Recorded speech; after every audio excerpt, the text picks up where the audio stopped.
অস্তিত্ব রাখতে আল্লাহর লয় হয়ে যাবে। সেই মাটির দেহ তখন যখন আল্লাহ সুখের সাথে মিলিত হবে, সেই দেহ মোবারক যেখানে সাহিত্য থাকবে সেটা মাটিতে খাবে না। কিন্তু এখন কথা হচ্ছে যে আল্লাহ তারা আল্লাহর বন্ধুদের শিখ পাওয়া তো কঠিন। ভাগ্য করে যদি আল্লাহর বন্ধু পাওয়া যায় তবেই রক্ষা। তবে আল্লাহ তালা রহমতময়, তাই ফিরে আমাদেরকে রক্ষার জন্য যদিও বন্ধু প্রেরণ করেন, যদিও পরিবার প্রেরণ করেন।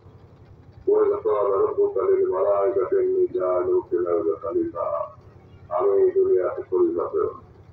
সেই আল্লাহর খলিফা তো যাতা কথা নয়, আল্লাহর প্রতিনিধি, আল্লাহ রাষ্ট্রদূত যাতা কথা নয়, আল্লাহ রাষ্ট্রদূত যাতা বিষয় নয়। তাই পরিবার সকলের সান্নিধ্যে থাকতে বলা হয়েছে, জগতে থাকতে বলা হয়েছে, তাদের কাছ থেকে চরিত্র মাধব অর্জন করতে বলা হয়েছে, তাদের কাছ থেকে পবিত্র শিক্ষা করতে বলা হয়েছে। আল্লাহ কোরআনে যা আছে, হাদিস শরীফে যা আছে, বা অন্যান্য পূর্ববর্তী ধর্মগ্রন্থ সমূহে যা কিছু লিপিবদ্ধ ছিল, সব কিছু শেষ হয়ে সর্বশেষে বিশ্ব নবী আসলেন এবং কোরআন শরীফ নাযিল হলো।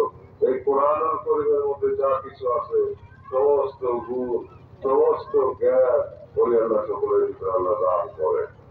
তাই খিজির আলাইহিস ইসলামের কাছে আল্লাহ তাআলা মুসা আলাইহিস ইসলামকে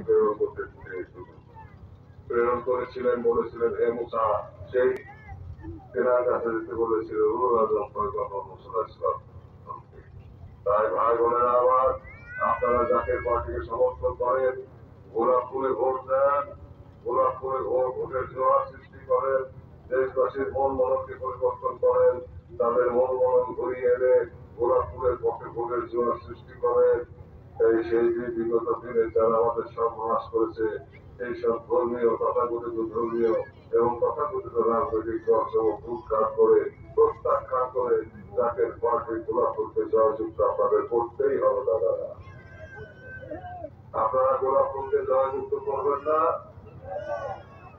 তাহলে আল্লাহ রহমতের দরজা খোলা থাকবে, আল্লাহ রহমতের দরজা ব্যবহৃত হবে, আল্লাহ রহমত আসবে, জমিন পেতে পারবো, আবার সম্পত্তি হয়ে আসবে, আবার পানি থেকে আমাদের সাগর থেকে আমাদের তেলের খনি, হীরার খনি বের হয়ে আসবে এবং বাংলাদেশ পৃথিবীর সর্বশ্রেষ্ঠ সমৃদ্ধশালী দেশ, ধনী দেশ, দুঃখ কষ্টের দেশ হয়তো বাংলাদেশে আর থাকবে না। কিন্তু যার তার হাতে, যার তার রক্ত আল্লাহ দিলেন না, তাই চুরি করে খাবে, তারা সব সম্পদ দূর করে নিয়ে যাবে, ইয়াদুক মন্ত্র।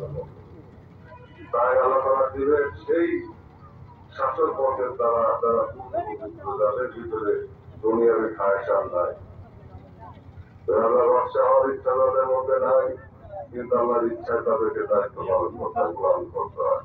তাই সেই পার্টি যাকে পার্টি, আমার কেবলা যাদের সান্নিধ্যে থাকা পবিত্র পার্টি যাকে পার্টি, পবিত্র পার্টি প্রতিচ্ছবি যাকে পার্টি, পবিত্রতার প্রতিচ্ছবি যাকে পার্টি, পবিত্রতার প্রতিচ্ছবি পবিত্র গোলাপ ফুল।